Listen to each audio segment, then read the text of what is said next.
आणि आता बातमी आहे घुसखोरी करणाऱ्या चीनी ड्रॅगनची। चीननं नेपाळच्या हद्दीत घुसखोरी केली आहे। घुसखोरी करत चीन तब्बल 1.5 किलोमीटर आत घुसलाय। मात्र चीनच्या या घुसखोरीवर नेपाळ सरकार गप्पच आहे। काय आहे यामागचं कारण बघूयात या रिपोर्टमधनं। चीन करतोय नेपाळच्या जमिनीवर कब्जा।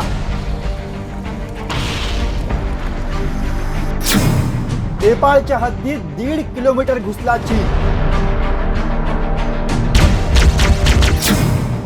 चीनच्या घुसखोरीवर नेपाळचे पंतप्रधान चिडीत चूप। चीनने नेपाळच्या हद्दीत घुसखोरी केली आहे। चीन जवळपास 1.5 किलोमीटर आत घुसलाय। मात्र तरीही नेपाळ सरकार गप्पच आहे। नेपाळचे पंतप्रधान के.पी. शर्मा ओली या विरोधात भूमिकाच घेताना दिसत नाहीयेत।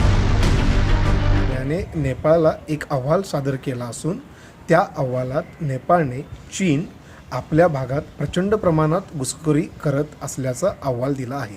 सध्या जो सत्ताधारी पक्ष आहे आणि त्यांचे जे प्राईम मिनिस्टर आहेत ओ.पी. ओली शर्मा आणि त्यांचा कम्युनिस्ट पार्टी याबाबत मूग गिळून गप्प आहेत आणि चीनी कम्युनिस्ट पक्षांच्या दबावाखाली भीतीपोटी किंवा तणावापोटी ते या संदर्भात उघडपणे बोलण्यास तयार नाही आहेत आणि त्याचा भारतावर अत्यंत दूरगामी असा परिणाम होणार आहे।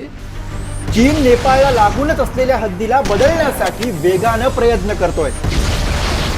सीमावर्ती भागातील 7 जिल्ह्यांमध्ये चीनने घुसखोरी केली आहे। डोलखा, गोरखा, धारचुला, हमला, सिंधुपाल चौक, संखुवा सभा आणि रासुआ या जिल्ह्यात चीननं घुसखोरी केली आहे। चीनने या भागात घुसखोरी करून इथे पाणी, रस्ता आणि विजेची सुविधा सुद्धा केली। अशी गावं जी नेपाळचा भाग होती तीही आता चीनमध्ये गेली आहेत। तर चीनला विरोध करून पक्षांतर्गत बंडाला सामोरं जावं लागू नये म्हणून नेपाळचे पंतप्रधान के.पी. शर्मा ओली हे गप्प राहिलेत। पुण्याहून अमोल कविटकर सह ब्युरो रिपोर्ट, साम टीव्ही। आणि आता वळूयात राज्यातल्या घडामोडींकडे। केंद्र सरकारनं ई-पास बाबत काहीही निर्णय घेतला असला तरी राज्याची भूमिका ठरवली जाईल। राज्याची स्थिती वेगळी आहे, त्यामुळे मुख्यमंत्र्यांसोबत सगळ्या बाबींची चर्चा करून योग्य तो निर्णय घेतला जाईल, अशी माहिती उपमुख्यमंत्री अजित पवार यांनी दिली आहे।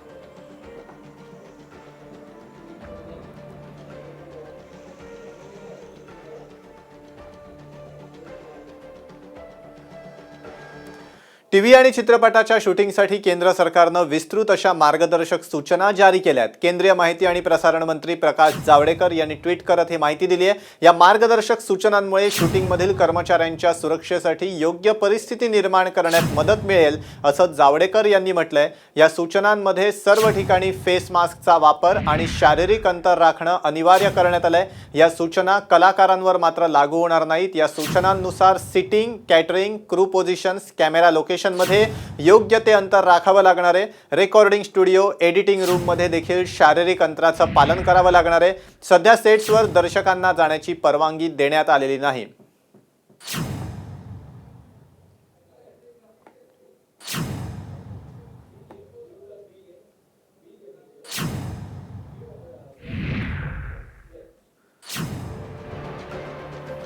कॅमेऱ्यासमोरील कलाकार सोडून इतरांसाठी फेस कव्हर्स, मास्क अनिवार्य करण्यात आली आहेत।